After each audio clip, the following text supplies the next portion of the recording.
Et donc je vais passer la parole à la personne qui nous réunit ici, hein. C'est un groupe, mais à la tête du groupe, il y a Jean-Baptiste Bokoto, président de l'ECA 21, il va nous expliquer ce que c'est quoi le projet, et puis voilà.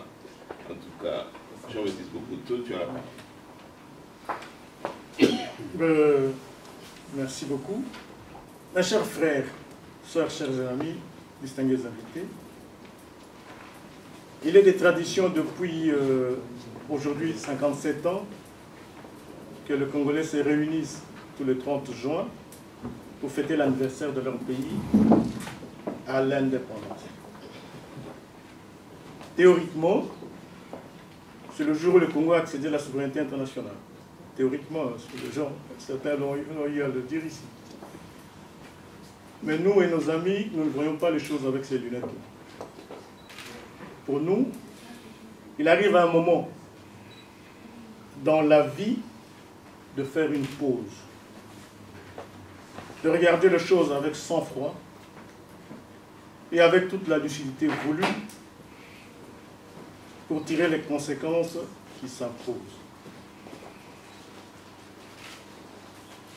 Dans le cycle d'une nation, il y a un moment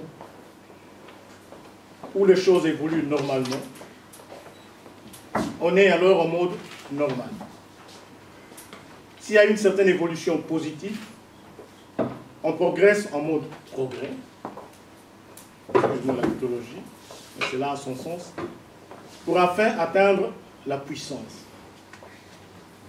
On a vu des pays comme ça, comme la Corée du Sud, qui a commencé en 60 dans un état normal. Aujourd'hui, c'est une puissance économique. Sans vous le dire que quand vous comparez le PIB à l'époque, en 60, quand on a eu l'indépendance, c'était avec nous à peu près de la même manière. Tous les États évoluent comme ça, donc c'est par tradition. Si par contre la tendance est à la baisse et les clignotants sont au rouge, c'est l'urgence. Et si la dégradation continue, c'est les dangers. Et après les dangers, c'est le point mort. Nous avons connu des États qui ont été rayés de la carte, ou éclatés en morceaux. Le cas de la Yougoslavie, l'Empire ottoman, la Prussie, la Somalie, qui ne sont pas très loin de chez nous, le Soudan, juste en haut, pour ne citer que cela. Depuis un peu plus de 5 décennies, les régimes qui ont régné sur la République démocratique du Congo, souvent par la force, ont laissé un pays exsangue, déchiré, ravagé par le pillage de ressources naturelles, l'exploitation de la majorité par une minorité. Tous ces régimes, je dis tous ces régimes, ont un bilan calamiteux. Un accomplissement incommensurable de population, des infrastructures en lambeaux, un système éducatif désarticulé, des hôpitaux en très mauvais état, une économie en faillite. Aujourd'hui, le développement est donc en panne. Si nul ne peut prévoir l'avenir, celui-ci s'annonce sombre, à moins d'un rapide et vigoureux changement de cap. Ce qui est grave, les dirigeants actuels au pouvoir n'ont pas la même lecture que nous. Eux, ils voient les choses d'une autre manière. Pour eux, tout va bien, Madame Lamartine. La fracture entre les élites politiques et la population est telle que la désaffection partisane a pris aujourd'hui la forme d'une rébellion de plus en plus assumée. Des millions de Congolais n'ont plus confiance en leurs dirigeants. La démobilisation traverse tout le courant et concerne toutes les couches de la population, mais particulièrement les jeunes et les couches moyennes et populaires. Cette démobilisation exprime pourtant moins une perte de citoyenneté qu'elle ne traduit une insatisfaction vis-à-vis de l'offre politique traditionnelle. Elle n'est nullement le résultat d'une négligence ou d'un désintérêt des citoyens, mais un appel sans précédent, un cri civique lancé à la représentation politique, jugée trop liée aux puissances d'argent, à ceux d'en haut et fait souvent de beaux parleurs, loin des préoccupations quotidiennes de petites gens. Cette situation inédite appelle sans délai une mobilisation démocratique exceptionnelle de l'ensemble des citoyens. Si le message de la population n'est pas entendu, le rejet des politiques pourrait, à la veille des échéances à venir, catalyser une colère populaire en conséquences imprévisibles. La légèreté avec laquelle les politiques traitent les affaires de la nation devient insupportable et relève carrément du cynisme. Les raisons de l'impasse sont connues. Cependant, ce qui nous inquiète davantage, c'est ce qui se prépare. Les élections sont devenues une promesse aléatoire, une violence rampante, insidieuse, cynique, que personne ne mesure encore l'étendue, se prépare. On l'a dit ici. Avec son lot de violations des droits de l'homme en masse. Les événements récents du Kasaï ne sont qu'une préfiguration de ce qui se prépare. La justice, les médias, tous les services publics déstructurés, l'opposition émiettée, discréditée. L'anomie est telle que c'est l'avenir même de la maison RD Congo qui est en péril. La déchéance morale a atteint un niveau si avancé auprès de certains de nos compatriotes qui n'hésitent même pas à participer au projet de déstructuration du pays.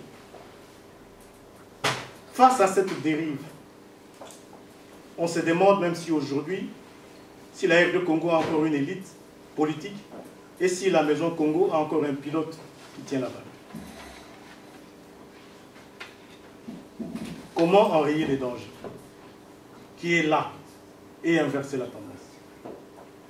C'est la question que tout le monde doit se poser, mais que rares sont ceux qui n'osent avancer des pistes. Car en effet, derrière tout ce qui se passe aujourd'hui chez nous, se dessine une stratégie sournoise. Susciter le doute dans la tête du Congolais quant à sa capacité à prendre en main son destin. Susciter le doute au niveau de l'élite congolaise sur sa capacité à gérer un si grand pays comme la RD Congo. Et montrer enfin à la face du monde que le Congo, c'est le trou noir, c'est le pôle de stabilité, d'instabilité dans la région. Et pour justifier quoi? Pour justifier son dépeçage, son éclatement, son implosion. Voilà, mes chers amis, ce qui se prépare. Nous sommes donc en danger. Face à cette donne, tout peuple conscient, placé dans les mêmes circonstances de temps et de lieu, doit mettre en place une stratégie. Non seulement pour comprendre les enjeux, mais surtout d'inventer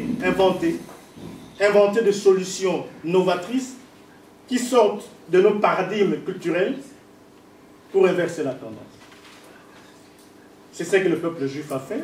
On a parlé du peuple juif ici. C'est ce que le peuple chinois a fait. C'est ce que le peuple allemand a fait en 89 avec la réunification. Je crois que ça ne venait pas d'en haut. Ce n'était pas l'élite, l'establishment politique qui s'était organisé pour faire cela. C'était un mouvement qui venait d'en bas, qui venait de la masse. Et ils ont été surpris, tout le monde était surpris. C'est ce que le peuple sud-africain, pas très loin, a fait pour sortir de l'apartheid.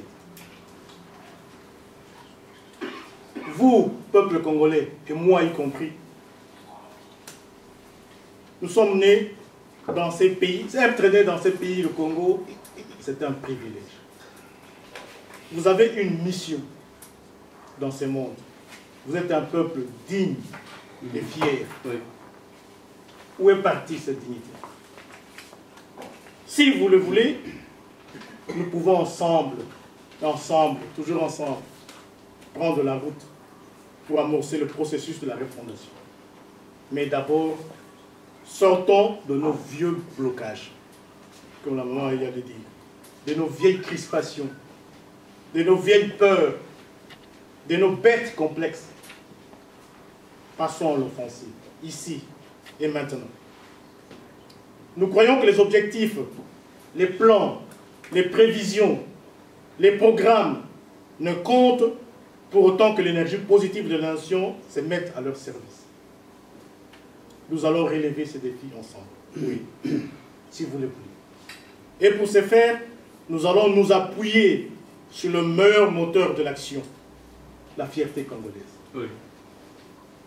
Nous dénonçons donc cette idéologie du déni de soi, cette haine de nous, du Congolais, ces discours pénitentiels qui fait douter les Congolais d'eux-mêmes, qui le fait douter de l'avenir de leur nation. Nous n'en voulons plus. Car comment vivre ensemble, avancer ensemble, tous solidaires, si l'âme du Congo ne nous reliait plus? Peut-on s'intégrer à un pays dont on dit qu'il n'a pas de culture, pas d'identité? Pourquoi cette autoflagellation, chers frères et sœurs? Comme si le Congo ne produisait que des antivaleurs. Ce discours est irresponsable. Nous voulons porter la voix de ces millions de Congolais qui sont fiers de leur pays, qui veulent former une nation rassemblée, qui veulent la paix, la liberté, le progrès. Soyons Congolais et fiers de l'être. Nous nous souvenons de cette formule qu'on nous apprenait autrefois. Non sans orgueil, impossible de ne pas Congolais. Dieu est Congolais. Aujourd'hui, il semble que ce soit l'inverse. En vertu d'on ne sait quelle malédiction, tout ce qui est possible aux autres nations est devenu impossible aux Congolais. Posséder une carte d'identité est devenu impossible. Posséder une assurance maladie, à l'époque on appelait les cartes des endroits, c'est devenu impossible. Avoir un travail, un salaire régulier, c'est devenu impossible. Avoir des autoroutes, même dans des pays comme le Sénégal, où on construit des autoroutes pas très loin, chez nous, c'est impossible. Avoir des tramways, comme on est en train de construire en Éthiopie, pas très loin de chez nous, c'est impossible. Avoir un métro, n'en parlons même pas. Avoir de l'eau potable, de l'électricité, ça c'est encore une autre paire de manches. Vous savez, nous qui sommes de temps en temps à Kinshasa. Organiser une bête compétition comme le Chan, où nous avons même gagné, pour vous dire combien nous sommes forts. Mais les pays comme le Rwanda, qui viennent de commencer à progresser, voilà, ils organisent. Nous, on n'a jamais organisé, depuis que ce pays existe, quoi que ce soit, comme compétition à vocation continentale. Ce n'est pas possible. Qu'est-ce qui nous empêche, chers amis, d'avoir tout ça? Départissons-nous du déclinisme, du fatalisme, du complexe du faible. Nous ne sommes pas faibles. Il y a ceux-là, des petits, qui se font de grands, qui nous font les Mbata Mukolo. Proclamons désormais les Mukolo c'est Mukolo. Ata soki soya Mukolo elumbaka solo, kasi mwana oyo alukaka bénédiction akimaka yango te. Pour faire ce que le peuple juif, sud-africain, allemand, indien, tout ça a fait, voilà ce que nous devons faire. Prenons conscience, d'abord, prenons conscience de la gravité de la situation. On l'a dit ici, le temps est grave. On n'a pas le temps de le dire, ou on ne peut pas vous le dire, il y a tellement de choses, mais le temps est grave. Assignons-nous chacun une tâche, chacun de nous, une tâche, là où il est, dans son domaine. Vous êtes musicien, vous faites des chansons engagées, vous êtes écrivain, moi j'écris de temps en temps, même si de temps en temps j'ai des risques, mais je le fais. Chacun dans son domaine. À l'époque, pendant la guerre, l'occupation en France, il y avait des femmes qui ne faisait que coudre de drapeaux. Drapeaux. Pour réaffirmer l'identité nationale. C'est des choses qui sont très importantes dans des moments comme ça. Participons à la refondation, là où on est, comme on le fait là, avec nos petits moyens, pour enfin redonner au pays cette grandeur qu'il mérite. Pour cela, engageons-nous, chers amis. Engageons-nous. Dépassons nos fameux clivages traditionnels de pouvoir, opposition, Est, Ouest, car c'est ça qui a tué le pays. De là où nous nous trouvons, au-delà de nos intérêts partisans, régionaux ou tribaux, trouvons un point de convergence. Et ce point de convergence, c'est la maison commune. Devant une telle démonstration, des configurations traditionnelles, pouvoir-opposition, ne résistent donc plus. C'est pourquoi, et c'est pourquoi, un groupe de forces vives, provenant des horizons différents, des convictions politiques différentes, on est là avec différentes convictions politiques, qui a commencé à réfléchir, ça fait pratiquement 3 ans maintenant, non pas pour prendre le pouvoir au pays, non pas pour être le président, mais pour créer un nouveau logiciel de pensée. Une charte de responsabilité. Un engagement citoyen contenant des balises, tout simplement des balises pour enrayer le mal et projeter la RDC dans le XXIe siècle. Pour vraiment qu'on entre dans le XXIe siècle. Parce qu'on n'est pas encore vraiment pleinement entré dans le XXIe siècle. Il y a eu certains des amis avec qui nous avions eu à réfléchir, qui nous ont quittés. Il y a quelques mois, il y avait notre aîné Anissé Mobé, je crois que vous le connaissez tous. Et puis il y a une semaine, il y a un autre Kalamassoul, un artiste engagé, qu'on a enterré aujourd'hui. Pour ces deux-là, en tout cas, je vous demanderai de prendre une minute de silence. Je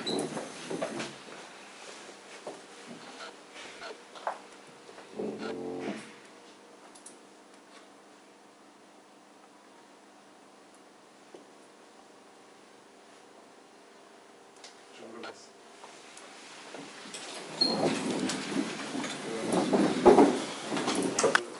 Dans quelques minutes ici, ce n'est pas l'expression de la volonté de nous ou d'un groupement politique. Nous ne sommes pas un parti politique.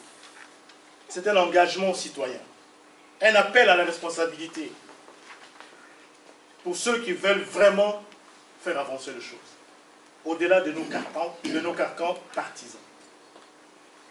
Le MEC, parce qu'on l'appelle le MEC, manifeste l'engagement citoyen, n'est ni du côté du pouvoir, n'est ni du côté de l'opposition.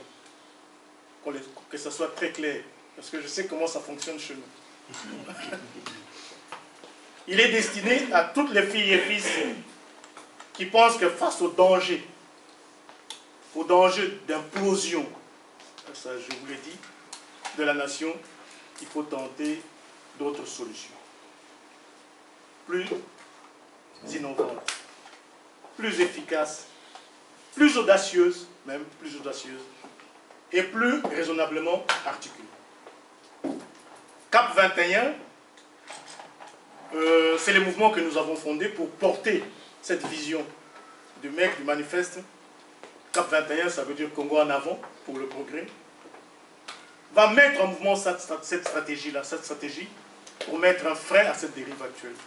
Non à travers un homme providentiel, comme on l'a dit, mais grâce à la synergie de tout le monde. CAP 21 n'est pas dans une logique de confrontation,